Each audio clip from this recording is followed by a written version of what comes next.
Let's get to it. Won't you stop and take a little time out with me? Just take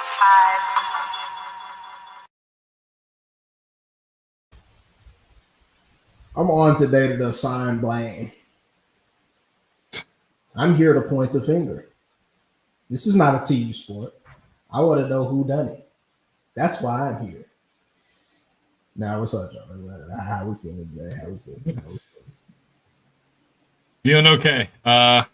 Wisdom teeth out Saturday, so we're feeling good. No, I'm very glad I haven't had to undergo anything like that. No braces, no, all of that other nonsense. It's not for me. I was having this conversation. Joe, you don't wear glasses? I wear glasses sometimes. They're more for distance, but that's pretty much it. See, I can't do things. I was having this conversation where I can't. I think I'm gonna switch to a contact situation, but the pointing in your eye and pupil and all of that stuff, like that doesn't necessarily, tickle my fancy, if you will. Like I don't know if I'll enjoy that. So I don't know. I don't like that. We getting on a tangent, touching my feet. Like we could do without that. Teeth, nose, like let's just stop that. But anywho, y'all see me looking down. Yes, I am watching the game too, so we got to make sure we have that up while we do this. But Joey, let's start with the news here. The breaking reason why we have to pod. Okay, so the Dallas Mavericks, with less than 2% chance to receive the number 1 overall pick in the NBA lottery, they get it. So that means they've captured the flag officially. All right, it wasn't Philly, it wasn't Charlotte, it wasn't the Wizards, Spurs. It's Dallas. So give me your initial reactions. The flag, essentially going to that team, but we'll get into some options they may have. But essentially, he might be going to the Dallas Mavericks. Well, first off, I'm gonna say I'm a little disappointed. The Sixers pick fell inside the top 6. I would have gave Ian a field day had it landed in like the top 7 through 14. Then it would have went to the Thunder. But look, and I know Morgan sent me a little tweet earlier in the day, basically saying if Josh Giddey didn't hit that half-court buzzer beater against the Lakers, then the Bulls could have lucked out with that number 1 pick. I don't know. Like, I just find it really hard to believe if we had lost that game. Like, I just have a really hard time believing that we still would have gotten that number 1 pick. I really just would have a really hard time with that. You see, Joey, I don't know. I feel like there's a lot of right. The first step after grieving is denial, right? So you can't believe it. You can't fathom it, can you? You see what I'm saying, right? But then there'll be a dark night where you start to realize that shot that rang around the world was the reason.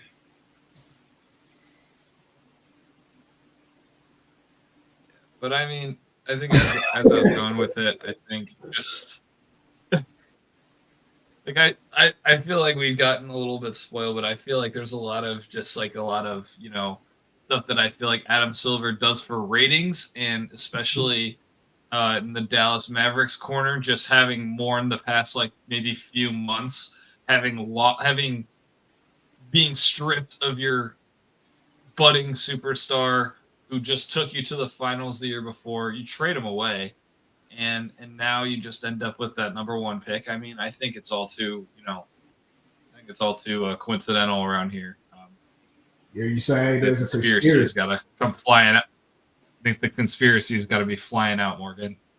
No, not the conspiracy. See, I started to title this episode "Nico Knew."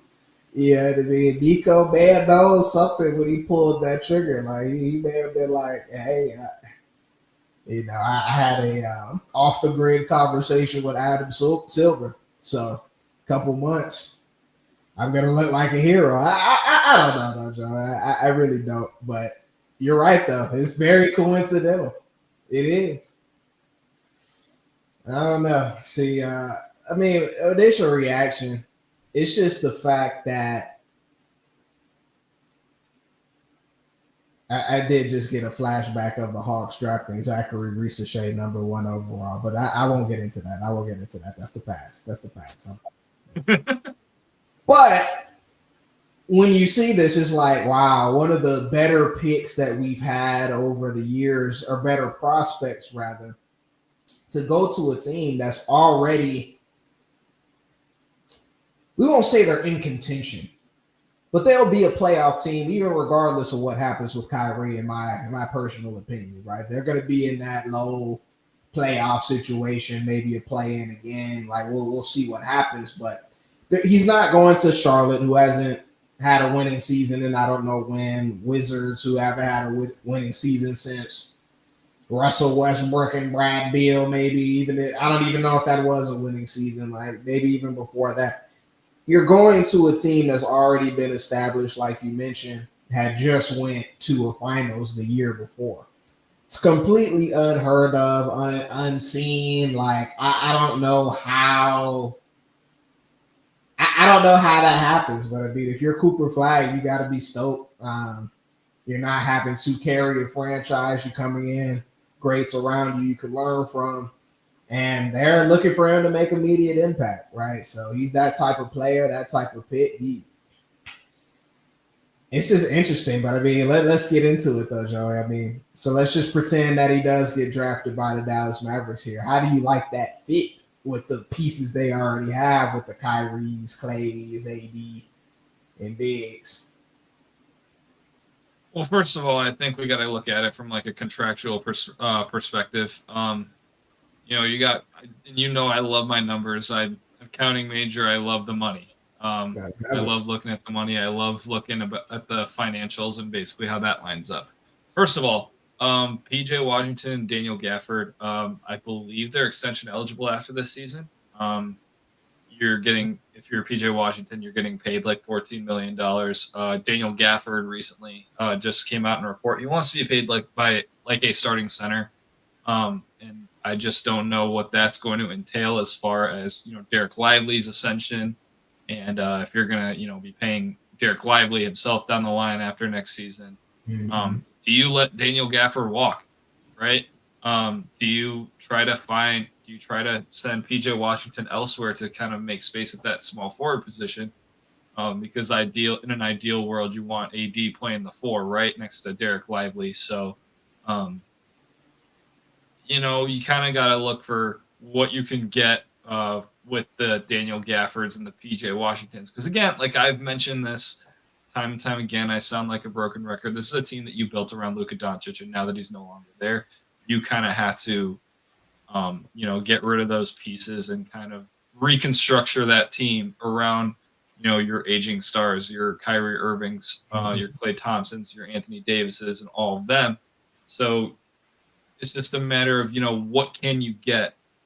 You've got the Cooper Flags who can, fill a nice in between at that 3 spot, maybe even a small ball 4 spot next to Anthony Davis. And I think that will definitely be interesting. But it's just a matter of what you can do with that sort of leftover money that you've got on the table. The money definitely makes it interesting, but I'd like to talk about something you mentioned here with the aging stars that you have with Kyrie coming off, I believe. Or was it an Achilles himself as well? I mean, I think it was his ACL. Yeah, okay. Well, he's got the ACL going, one of the A's, the detrimental A's that you can get with those lower leg injuries. And Anthony Davis, we can't expect him to last a full season, unfortunately. I mean, he has a history of his own, and he's getting up there in age also. So when you look at that, and then you're bringing in a guy who I don't even believe is 21 years old. I don't think he can sit at the high top bar down the street, Joey. You see what I'm saying? So now we have 2 impeding timelines, which is where Nico and, and company, Jason Kidd, all of those guys are going to have to sit down and really discuss what they'd like to be in this stint while they have Coop under that rookie contract. Like they're really going to have to figure out what they want to do. And like you're saying, the team was built around a guy who's going to be ball dominant, right? Breaks you down off the dribble, a lot of isolation packages. He likes to throw the lob at the rim, that sort of thing. Koopa's not going to be that type of player. You know, he's going to be more of, like you said, that 3-and-D type of guy coming into the league. He's going to be more maybe in that 4 spot, could play a similar role to like Aaron Gordon, you know, do a lot of dirty work, be able to step out to the 3 a little bit as well, right? So you're going to have to alter your team in the summer to really maximize what you can get out of that guy. But there's another option though, Joey, right? And that's one that's drawn some controversy as we get into this. I don't know what happened to my game, but it's drawn some controversy here, Joey. So you could also trade that pick. There are many teams, right, that would love to get their hands on Cooper Flagg. So it's just like, if you're Nico in the front office, I'll start here. Do you consider trading that pick at all, right, to possibly get someone that is more aligned with the timeline of an Anthony Davis, of a Kyrie Irving, maybe a veteran, right? And we've seen the names of Kevin Durant, a Giannis. You know, like, do you look into that at all? At this point, I think from a Giannis standpoint, I think it's definitely a little bit more, seeable in my opinion. Like you could definitely kind of see the vision when it comes to that. Kevin Durant, I think he's just gotten too old. As skilled as he still is for him being his age, I just feel like, mortgaging your number 1 pick on a potentially generational talent like Cooper Flagg for a aging Kevin Durant, I just don't think that's a very good investment. I think I could see the Giannis thing, but at the same time, like, again, going from Luka to now AD, going and Klay Thompson, Kyrie, I don't know how many years he's going to have left after that ACL sprain tear, I believe. You kind of need to get the most out of your future assets right now, and you need to even like start building towards the future, as seemingly like hard as it is with the main guys that you have right now. I feel like it would just be wise just to keep that pick and have Cooper with you, because I feel like, again, like as we were saying, being that 3, that 4, that combo forward that you can potentially see him as. And Morgan, as well as I do, we've had conversations before, like with everybody else. And I think he's got a Scotty Barnes floor, and I've been, caught in saying that. I think, and by all means, that's a very great player, and I think if that's his floor, like who knows what his upside can be. So, I think that's pretty solid if you ask me. It's solid, but we go back to the same thing though. It's just about the timelines, right? I mean, we're talking about. I believe Nico said, isn't it a 2-year window with Anthony Davis in there? Is that what we're aiming for exactly? Right, we have that window in place with them, I'd say at best, right? And the thing about it, Joey, the hardest part to me is the fact that the West is just getting stronger by day. Just getting stronger by day here. Like that Spurs team sends shivers down my spine. It really does. And they're about to get another guy to come in there. You know what I mean? What's up? I gotta mention one more thing. As far as Anthony Davis's contract, he's playing on that player option of his last contract, but then his extension kicked in that he signed, I believe, like last offseason, where he's getting paid $54 million next year, $58 million the year after that, and then when he turns 35 years old, he's getting paid a whopping $62 million. So, you're kind of locked into that. It's kind of hard to find someone, find a trade partner for that if you're trying to trade Anthony Davis away at that age, with that injury proneness, at that contract, like it's going to be really hard. You're kind of locked into that contract. And especially with Kyrie, are you going to extend him this offseason? Are you going to, like, what's the timeline looking for that?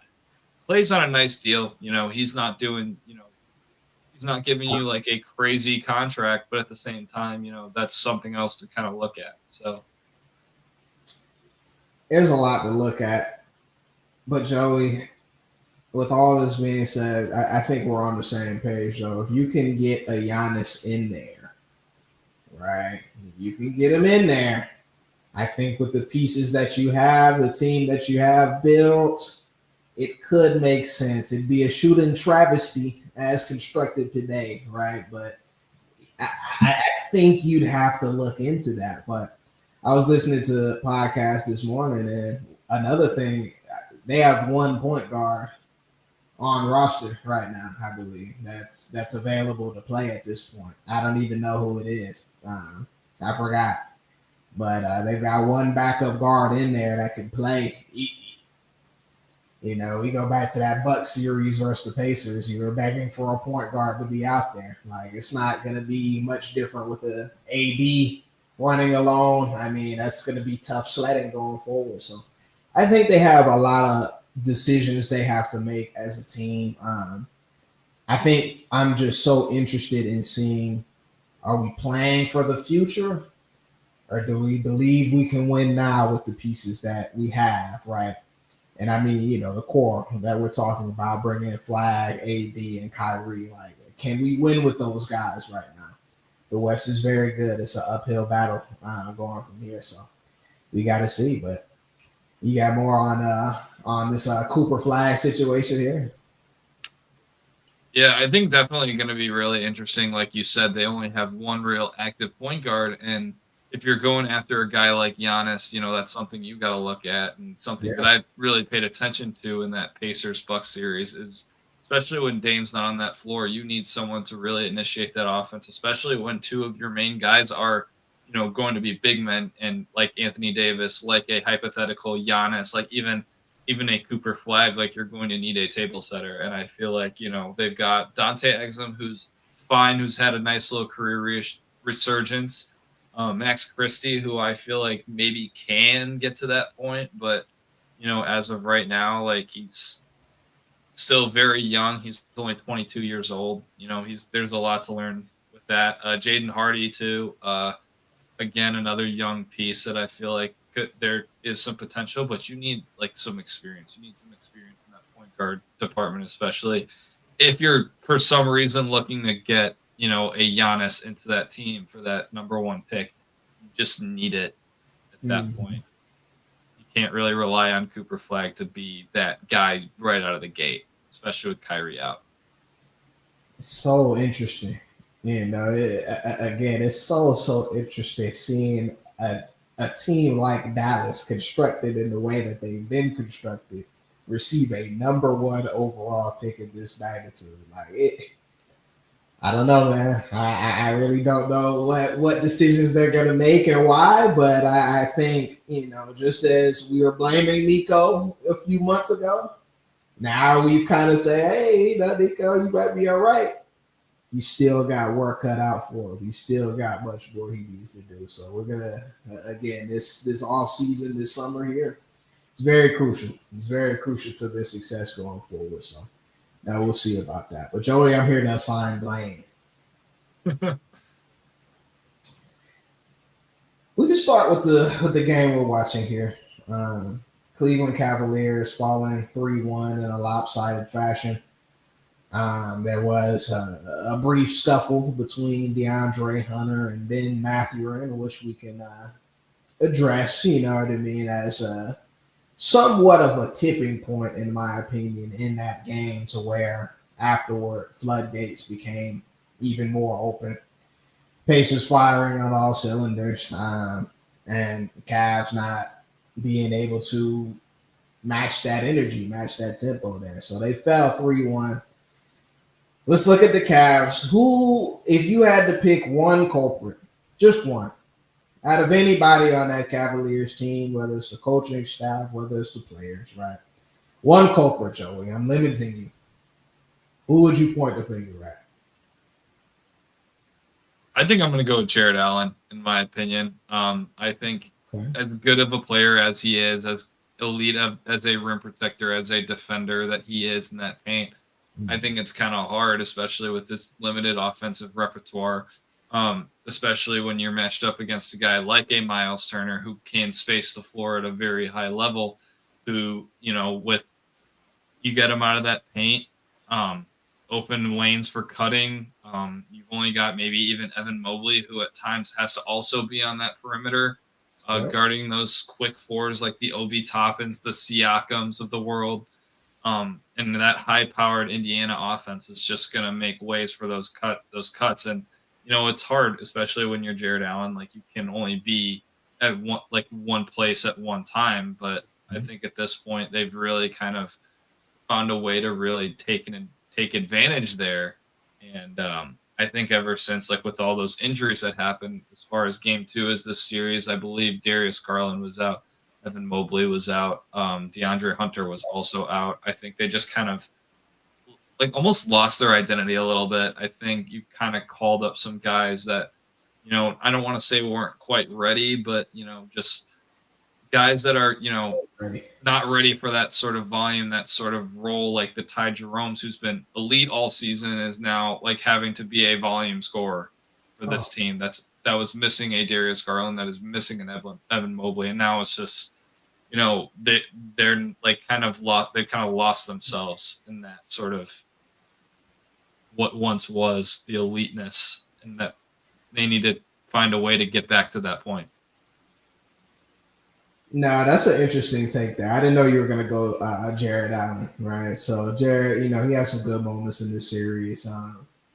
He's been sturdy, I'd say. He's been a solid big this time around. I don't know if he's the ultimate culprit as he once was some years ago versus the New York Knicks in that series where he told us that the lights were just simply too bright for him in that moment there. I didn't get that from Jared. I want to take the time to shout out Evan Mobley because his game has progressed leaps and bounds.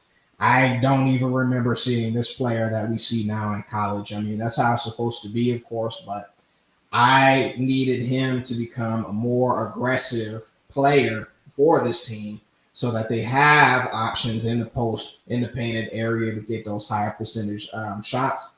But to my surprise, he even added the 3-ball into his repertoire to a point where he's actually a threat out there, somebody that you have to actually cover and guard. Joey, I talk about coaching so much, but Kenny Atkinson, he's done a great job throughout the entire year. So when we look at blown leads, I'm going to give him a pass. While you were talking, I couldn't figure out who I was more mad at. Ty Jerome for coming in there and giving me one field goal, being so putrid to the point where we had to sit you for a time in the second half during that game where everybody is gone. You couldn't give me just a smidgen more. Just a smidgen more. I know it's a lot to ask, but just a smidgen more to get us out of that game. I couldn't think. Do I blame him or do I blame Max Strus for throwing the ball to the opposition at the end of that game? What game was that? Game 2, maybe, right? Where I think it was. Yeah, they're at home. Game 2. Throwing the ball to the opposition. Live ball. Joey, in basketball, right? You'd rather throw the ball out of bounds to a point where nobody can catch it than to just give it to the other team, right? And this is what this man does. He takes the inbound. He becomes scared. He's shivering in his boots and throws the ball away, leading to a miraculous comeback by Tyrese Halliburton and the Indiana Pacers. I don't know who I'm more mad at, but that was a defining moment of this series here. Because, Joey, if they were to win just that game, just that game. It would have given the guys a chance to come back a little bit more healthy and whole. Maybe they could have rested another game. I don't know, right? It could have given them a chance. They would have been tied, 1-1, I believe, going into Indiana. Their backs are not up against the wall at this point. They have a chance. But they let it go. No, they let it go. Joey, 3-1. We know it's hard to come back from that, but do you believe I'm looking at a score of 25-17 here, Cavs. Do you believe that the Cavs can at least win this game, right? Force a game 6? I think you're at least, like, even if you're looking at winning this game, you still have to go back to Indiana next game. I think getting out of this series is definitely possible. I think it's just going to be very hard. You just need to really look at yourselves hard in that mirror and, try to get back to where you once were again, to, how they've been looking throughout this entire season. And you just need to find, some way to kind of, be able to guard this high-powered offense that Indiana is. They've got a lot of pieces that can really burn you. They've got the Tyrese Halliburtons, they've got the Andrew Nembhards, the Siakams, the Turners, the Aaron Nesmiths, like even Benedict Mathurin, who has some, I'd say, decent moments outside of, hitting DeAndre Hunter right in that lower stomach area. As Morgan mentioned, ultimately ended up in him being pushed onto the floor. But, like, moral of the story is they've got a lot of players. They got a lot of really good ball players. I think they just need to really, find it in themselves to, why were we so feared during this whole season? How did we get to the point that we are at now? I'll give the credit where it's due. Joey, in my opinion, what Carlisle, the head coach of the Indiana Pacers, has done over his tenure of being there, it's not said enough, in my opinion. We don't give this guy enough credit for what he's been able to do. When he got there, to my knowledge, there was no all-star. There was no all-NBA type of player over there. And I'm talking about, a younger Halliburton. You've got Miles Turner out there and really a bunch of role guys. He's been able to maximize their. Well, I'm not gonna go too much into it, Joey. I think what a good coach does is he brings the best out of his players, and I think that's what we've been able to see with this Pacers team over the years. I mean, you talk about guys like Nembhard, who, a good college player. Like I just don't think we envision him being this type of guy. You talk about guys like Obi Toppin that was passed around, seemingly not even having a home at one point, right? You bring him in, and then he's this guy you bring up off the bench. He's an energy guy. He's added the 3 to his arsenal. I mean, guys like Nesmith, you know what I mean? These are guys. I understand that they did some things in college, but to me, these are just guys that he's been able to bring together and really, again, maximize that output there. I'm not the biggest Halliburton fan in the world. I really am not, Joey. Like, you gotta understand. So let me be the first to say I think Carlisle has a lot to do with the success of his that we've seen from him, right? But what he's been able to do should go without saying, though, in terms of Halliburton. I mean, we see this guy, he's a vocal leader, right? And we ask that of guys that we praise, and they don't all have the same thing that he has. He has this ability to, this gravitational pull around him to where guys respect him. I mean, you even see guys like Siakam, who's been there, done that, been in the league longer, right? Scored more, whatever you want to call it. Listens, follows his same drive, his same personality to where it looks like they're having fun out there. So shout out to Halliburton in the game. They've done an excellent job over the years, and we're seeing the fruits of the labor as we speak. And they get to the conference finals and more. We'll see. I want to switch games here to another 3-1 situation that we have. And as you can see, Joey, we're alone to talk about the Warriors. We're alone. Like, nobody else wanted to come and talk about Jimmy Butler. Nobody wanted to talk about the DA. I don't understand. Like, I sent the invitation in the group chat, didn't I? Like, I didn't fail to include. Joey, I'm going to ask you the same question. All right, so I need you to point the finger for me. Golden State Warriors down 3-1 to the Minnesota Timberwolves. Who is the most at blame for this situation?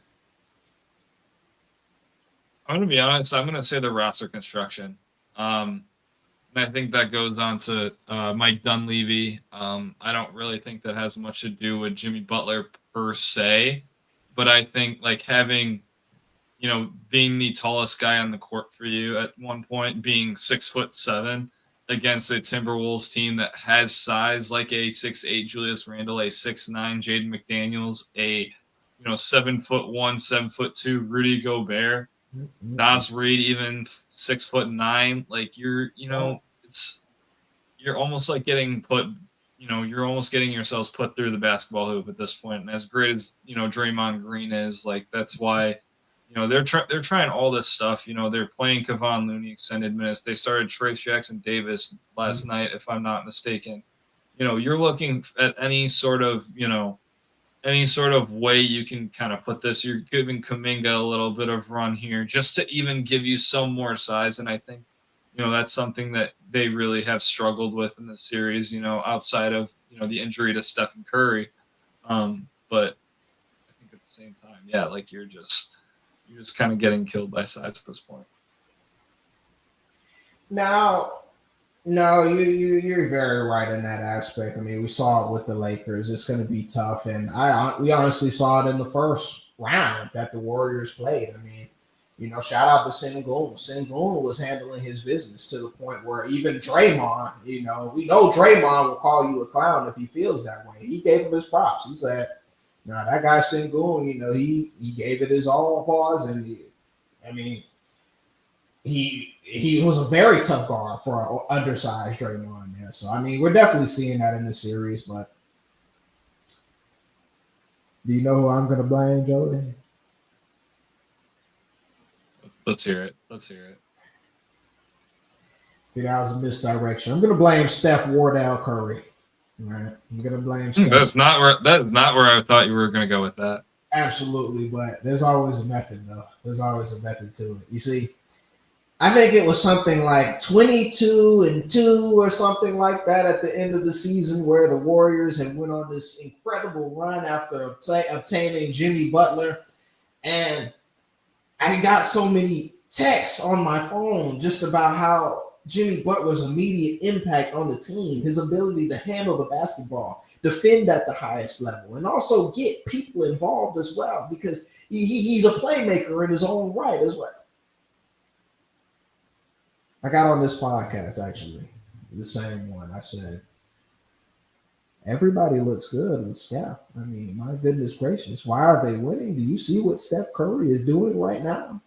Do we see him shooting lights out, running mile upon mile on the hardwood? Do you not see what type of impact, what type of rejuvenating force this guy is bringing to this Golden State Warriors team? Are we not seeing the same game? I know Jimmy is good, but are we not seeing what the 37-year-old man is doing out there on the floor? When you take Steph away, oh my God, I'm about to shed tears. Joey, when you take Steph away, you're simply not the same team. And that goes without saying. However, it's different with the Warriors. Their entire offense revolves around Steph running in circles. That's what they do. That's the identity that they've built over these years. That's what happened 73-9, championship in 22. This is what they do. When you take him away, you have to go to other options, but they don't have those other options. That Podziemski is not going to get you there. Moses Moody is not going to get you there. Draymond won't get you there himself. And Joe, you know for a fact, you know Jimmy won't. You know Jimmy won't get you there. So it's just like, again, when you take him away and you see Jimmy Butler put up 9 shots, I don't care if y'all think he's injured, whatever the case may be, he's on the floor, he's playing 40 minutes. This is the conundrum you put yourself in. The gravity that Steph attracts on offense, when you take that away, you have to completely change the framework of how you do things. It's not the same for every single star. It really isn't. Like, you can take bad example. If you take away Jason Tatum, the Celtics are still going to come out and do their thing, right? They still have offense. They still have other guys they can go to. The best teams do, is what I'm trying to get at. You mentioned roster construction. It's revolved around Steph. So if he's not there, this team is bad. Bad to the point where you got Steve Kerr on the sidelines. He's trying 14 guys in a playoff game. It's really, really bad. So, Steph, you can't go down with this team, man. You can't go down with this team. I blame you for getting injured and leaving us astray like Avatar: The Last Airbender. That's where my blame is lying there. And that's my take about it. That's my take about it. I think as good as Buddy Hield has been this postseason, he was crucial in that Game 7 win. He's been, pretty solid this series. But, like, if he's, your only definitive floor spacer out there, you're in a whole world of trouble without Steph Curry. So, horror films, Final Destination, Insidious, The Last of Us, The Walking Dead. Like, if you're relying on Buddy Hield in 2025, you're clipped, man. You're clipped. And the reason why I can't even blame Butler for everything is just the simple fact. Like, I understand that if he waltzed out there, Joe, and he put up 40, they're still not winning that game. They're not winning that game, man. Like, it's not that type of team. I know we saw him elevate G Leaguers once upon a time. It's clipped. No Steph, it's clipped. It's clipped, man. So let's give our credit though. Let's play our respects to the Minnesota Timberwolves, because Joey, did I not say that the Timberwolves would be a dark horse team on this podcast? Do you remember that? Okay. I'm just making sure. Did I not mention that Julius Randle was going to rise to the occasion? Come on now. Mono's ball. Come on now. Let's give the credit where it's due. I'll say this and I'll let you go. Anthony Edwards he's had the hardest trap double team out of any star across this entire playoffs that I've seen. You talk about Brunson, Shea, even Jokic. They have not seen the blanket that Anthony Edwards has. It's because of fear. We know what he can do on the court, but he's been tracked the entire way. They've had to have a lot of guys to step up. Shout out to Rudy Gobert for holding his own against smaller guys. I mean, he still has to play. I know it's smaller guys. He still has to play. Julius Randle has risen to the occasion. He's attacked mismatches. He's not become a one-dimensional left-handed pony, if you will, right? He's been able to get into the lane, cause havoc, rebound the ball well, as we know he does, and also get other guys involved. Jaden McDaniels, 3-and-D. Neil Alexander-Walker, 3-and-D.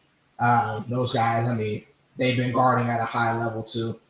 I'm not going to shout out Naz Reid. Naz is, he's doing this thing. I haven't seen a Naz Reid game, though, yet, if that makes sense. Like, I need to see 30 from him one of these times. But, shout out to them. Shout out to Finch. I mean, it's a good team, man. It's a good team. They're built for this. Yeah, you said it. I think especially, running through, this sort of playoff repertoire that he has, that Anthony Edwards has, and the Timberwolves have had over the past 2 years, including this one. Mm-hmm. You sweep Kevin Durant and Devin Booker in that first round of last year. You make it past, if I'm not mistaken, did they play second round last year?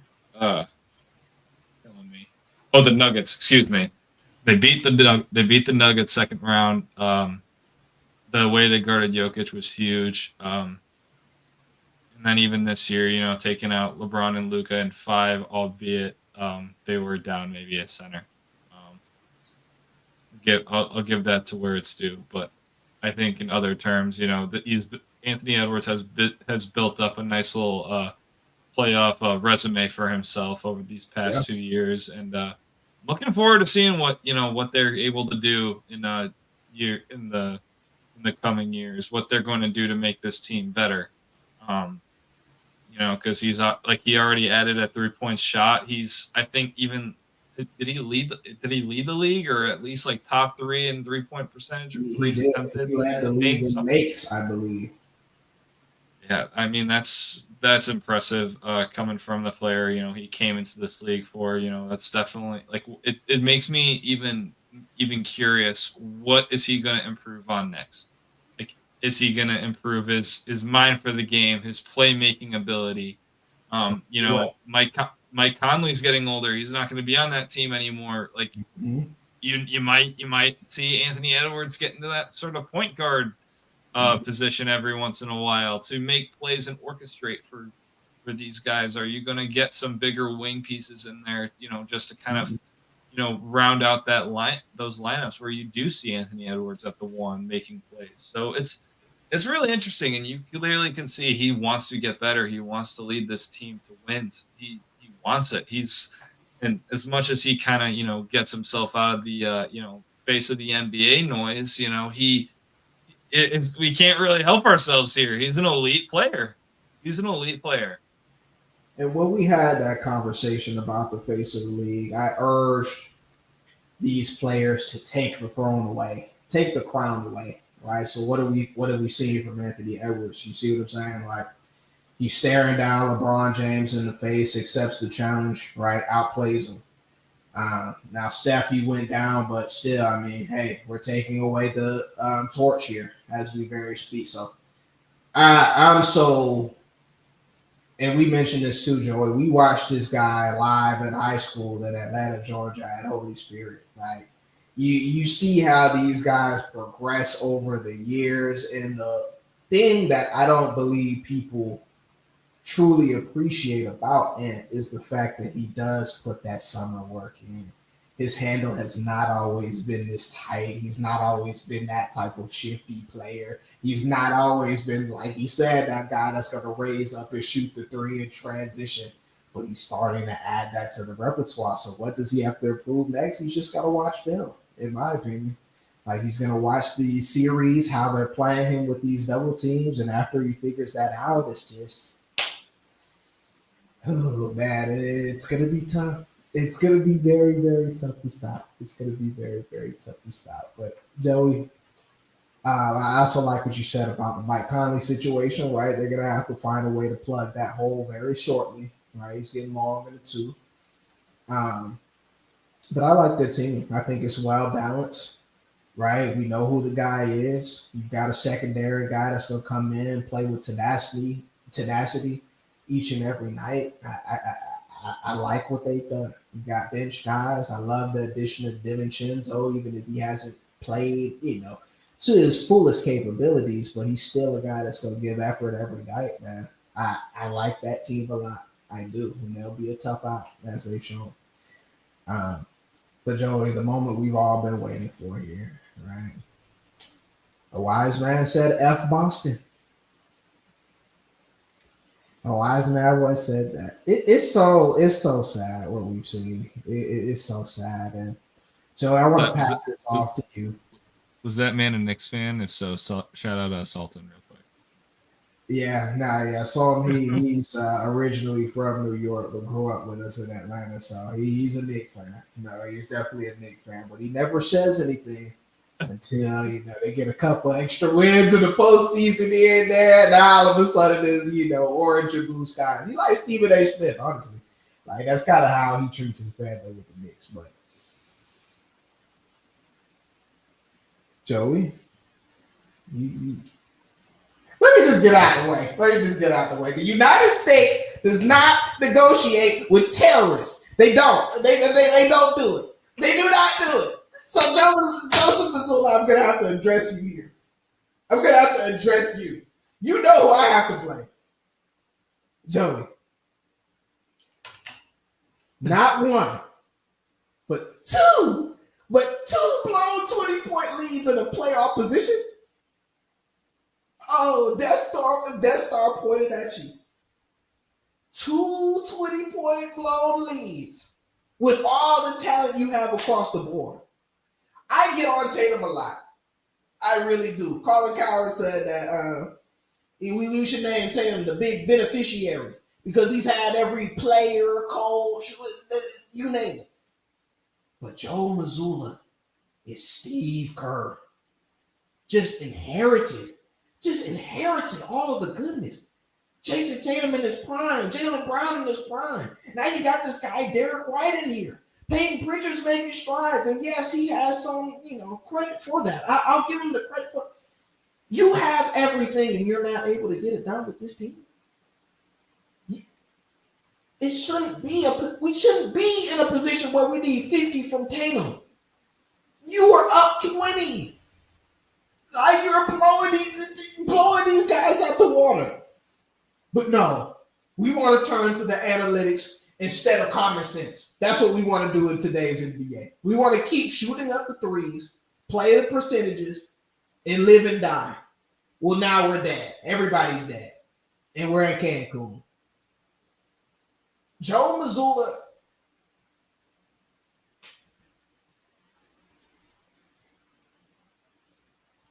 it's inexcusable. It's inexcusable what we see. And then you get to the end of the game, Joey. And I'm talking about game 3 now, I believe. No, where are we? Yeah. It has to be game 3. I don't think they won game 3. Am I right? Then they split. I think Boston did win game 3. Was it 3? Yeah, Boston did. I think Boston did win game 3. Yeah, because we just had game 4. So it's game 2. Let me set the scene. Mm-hmm. You give up a lead. That already happened. You already gave up the lead. Like, we know how that's going to go. Fourth quarter situation, you get the ball.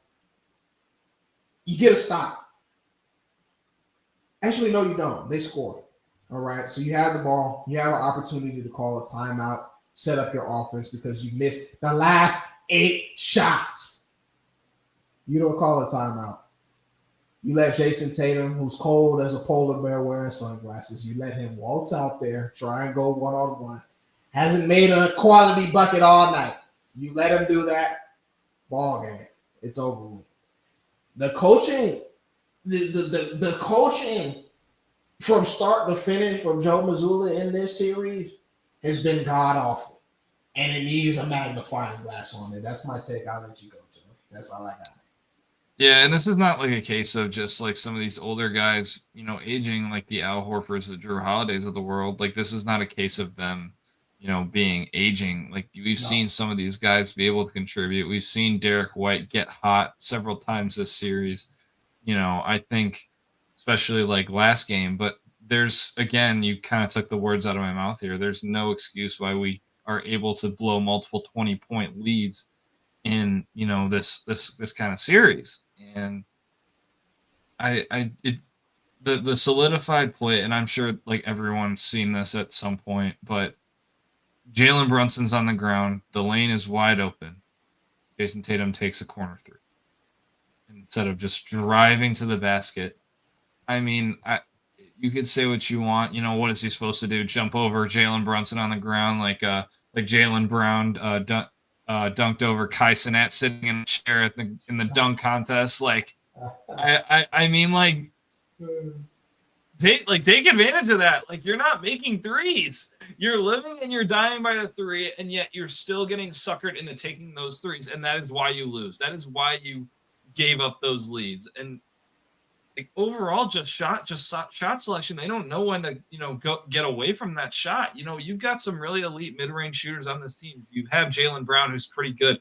You have Jason Tatum, who's also really good. And like, this team is too talented. This team is too well-rounded to get stuck in some of those, getting stuck in their ways the way they do. They're way too all-around talented to just go and do that. You and I are not Boston Celtics fans. Why are we so frustrated? It's so frustrating though, Joey. Like I've been wanting to hold him by his collar. Like, what are you thinking right now? Because we see it. I mean, we this is a team. This is a Knicks team that has not beaten you all year, all season, and now all of a sudden you. And it's not like I'm not even a sports bettor and I'm this frustrated about it.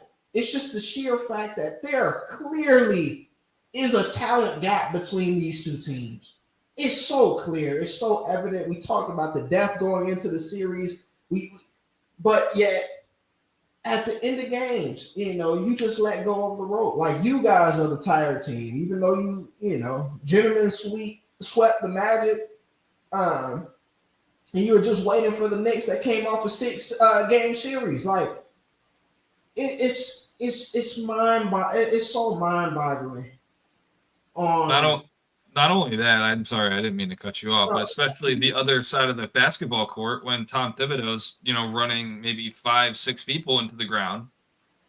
Like you're getting to a hard-fought game, 6-game series with the Pistons. You would expect them to be tired, and Game 1, okay, Celtics just shoot a ton of threes and can't find a way out of it. But even Game 2, just watching a little bit of that, like, okay, they're not shooting as much threes to start off, but like whenever they want to shoot a three, it's like they're second guessing themselves. Yeah. And it's hard to get away from that and that analytic type, style of play. But at the same time, this is what is important when playoff time comes. Like you need a solution when the threes aren't falling. You need to be able to get inside that arc and go to work. But Joey, but one thing you're getting to it too. But you're playing 5 or 6 guys, right? 5 or 6 guys each and every night. But you shoot the ball from the outside so much that I think Karl Anthony Towns was in foul trouble one time during the series. That's it. So you can attack a mismatch at any moment. You can force a switch at any moment in time. And I strongly believe the only person who's been known to get fouls that was close to fouling out was Karl Anthony Towns one outing. If you get them in foul trouble, if you get Brunson in foul trouble, they're going to crumble from there. If you take Mikal out of the game with his 3-and-D capabilities, it's so hard for them to recover at that point with the roster and the way it's constructed. I know that. So why are you bailing them out so constantly by shooting up 73s a game? I don't. Oh man. I'm gonna even take it a step further. When you're putting you have the opportunity to drive to the paint, get Karl Anthony Towns in that sort of foul trouble. You open up more minutes for, Mitchell Robinson, who hasn't been the prettiest free throw shooter, and especially even Jalen Brunson, who's not like the toughest defender on the floor, but even you have the opportunity to take him out of the floor if you put him in foul trouble. What are the Knicks gonna do? They haven't had really much reps outside of, Jalen Brunson handling the ball. We know Mikal can do it, but we just haven't seen it. They're not experienced. I don't think they're really prepared for someone to really take over that offense without Jalen Brunson. They have all of these opportunities to where they can take advantage of this Knicks team, and they're just refusing to do it. And Joey, I'm so hurt talking about this because, again, let's take it a step further, right? So I mentioned on this podcast that Anthony Edwards saw the hardest trap throughout this entire playoffs. Is Brunson not putting up Michael Jordan numbers on this team? When will you double team him down the stretch in the fourth quarter? When will you get the ball out of his hand so he's not able to make a fadeaway over Derek White? When will it be time? Does he have to have 40 in order? What am I missing something because I haven't seen it, Joey? And did they double team him down the stretch of the fourth quarter when he's making all these miraculous shots, fadeaways, step backs, all of that? What have I missed? Like maybe I don't. Maybe I'm watching a different game or something like that. Maybe I am, but I'm watching him go. I'm watching him go bucket for bucket with Jason Tatum last night. Bucket for bucket. It doesn't matter who's in front of me. No double is coming at all. Right? Is Mikal Bridges going to beat you? Is OG going to beat you? Like, OG's had kind of just an kind of series. I'm not gonna lie. Like he's had maybe like two like really good games. Yeah, and he can play. But Joey, my point is, OG's not Jaylen Brown. You see what I'm saying? Mikal is not Derek White, in my opinion, at this point. So it's like you have to be able to pick your poison and say, okay, it cannot be Jalen Brunson to beat us down the stretch this time. You have to be able to put your foot down, not only as a team, but as a coach. You have to devise some type of scheme to where it cannot be him. But he's getting loose. It doesn't matter out there. Like, it really does not matter. You know, post ups, fade away, step backs. Like, I know these are tough shots, but he's making them. You have to make him get rid of the basketball. Oh, man. Like, I'm talking cover to cover. Mistake after mistake, poor decision after poor decision. I don't get it. I don't get it at all. And if you're a Celtics fan, you're incredibly upset. Like, you gotta be mad. You gotta be. But Joey, I could go on Missoula all day. Paul, like, I'd like to also mention while we're assigning blame, Porzingis, bro. I'm not the type personally. So hear me when I say this, Joey. I'm not the type. Oh, I do hope he's all right. I really do hope he's all right. But my God, bro, that's embarrassing. What I saw out there was embarrassing from dude. Like, I'm not asking him to go out there and give me 25, but to get manhandled on the glass, it's embarrassing, man. It's embarrassing. Like, I didn't think Porzingis would go out like that. I really did not. But he did. Joey, if you have any more blame to assign before we give some credit to the Knicks here. No, I got nothing. I really hate to be that way, Joey. I do. It's an undisclosed illness. We don't know what's wrong with him. I hope he's okay because he did not play okay.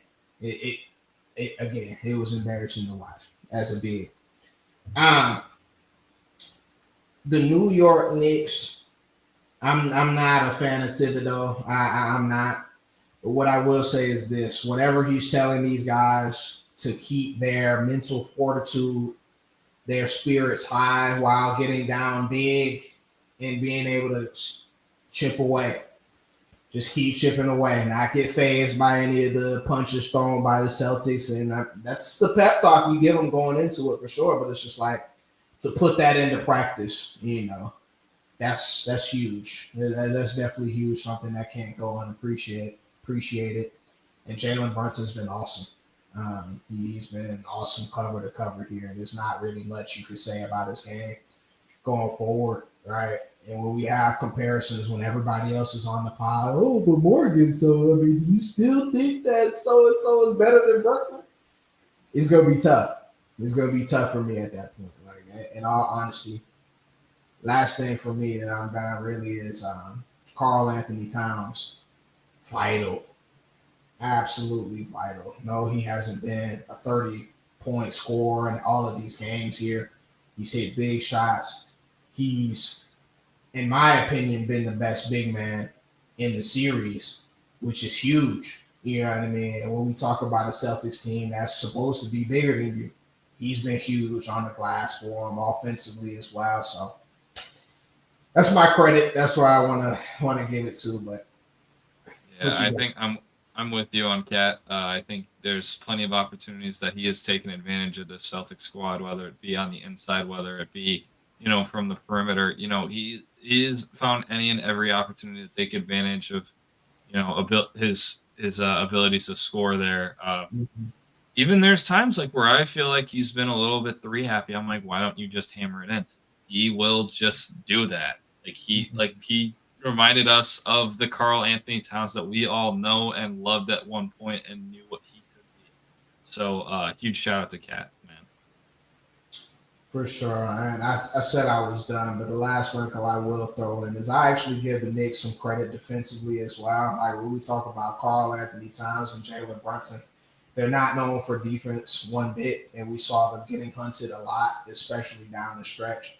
I thought that they did a pretty good job, at least holding their own in those situations. I believe like that Jason Tatum play that I described, where Missoula for whatever reason didn't call a timeout.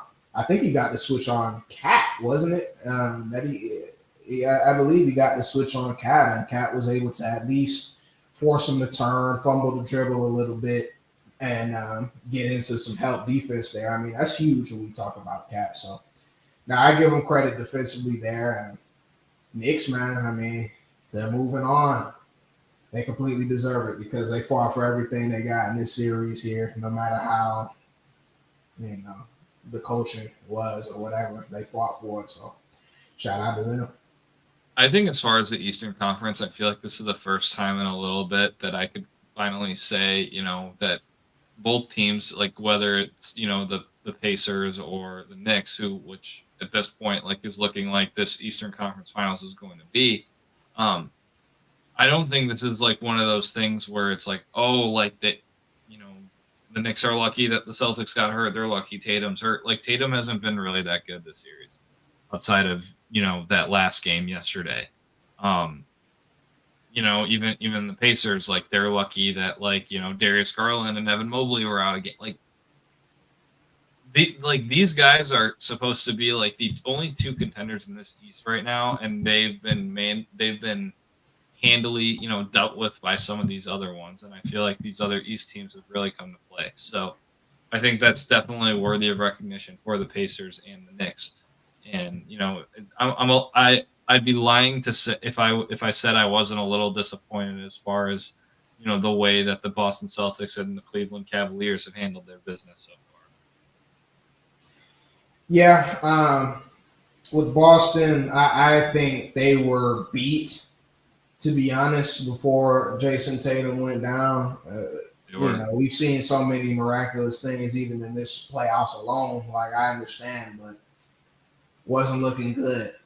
Cavs, I do feel a little bit for them, not only because I'm a Donovan Mitchell guy. I thought this was really his year to finally get to that promised land, but it's just a fact, like, I'm more mad about it. Not that I feel for it. I'm just mad that, God, so I hate to be the guy. I really hate to be the deliverer of the message. But at some point in this NBA that we have, a sprained toe cannot keep you out of a playoff game, do or die, when you've already lost at home. I'm sorry, because 2 days later, you were able to play. I don't care if you're at whatever percentile of being able to go. You have to play. And it's a shame that we're in the league today where you can convince a player with your medical staff, your coaching, whatever, that, you don't go. Don't go. Or at some point, bro, like I know these injuries can turn into different things. I don't know what the full situation is, but my God, you played 2 days later. So it could not have been that bad. I know it hurts. I know, I get it. But that's where we make these moments. This is what happens, because then I don't have to rely on Ty Jerome to come in and do something that's out of his capabilities. I can have you at least control the game and handle the ball for me, set the table a little bit, Darius Garland. At least a little bit. DeAndre Hunter, Evan Mobley. Wrap it up and play. Wrap it up and play. If you realize you can't go throughout the match, then let us know. And we got you. But my God, y'all just gonna sit 3 starters in the middle of a playoff series? Is that not crazy? Am I crazy? Joey, am I crazy or is that crazy? You played 2 days later, bro. 2 days later. That's a letdown. That's disappointing. Not anger, disappointment. You're right, Joey. Disappointment. Just disappointing, honestly. Just disappointing. But anywho, Joey, do you have anything else on these series that we got? I know we got Denver and the Thunder, but wanted to let that get to a conclusion so we can assign blame. But I got nothing. Let's move on. yes, sir. Now that's all I got, sir. Now that's all I got for the pod today. Of course, we'll be back Tuesday, 7:30. Make sure y'all follow us on everything here. 2 days later, bro. 2 days, 48 hours. Like, nothing was healed at that point, bro. But you still playing, whatever. That take 5 man. All right, we gonna see y'all. Oh, no.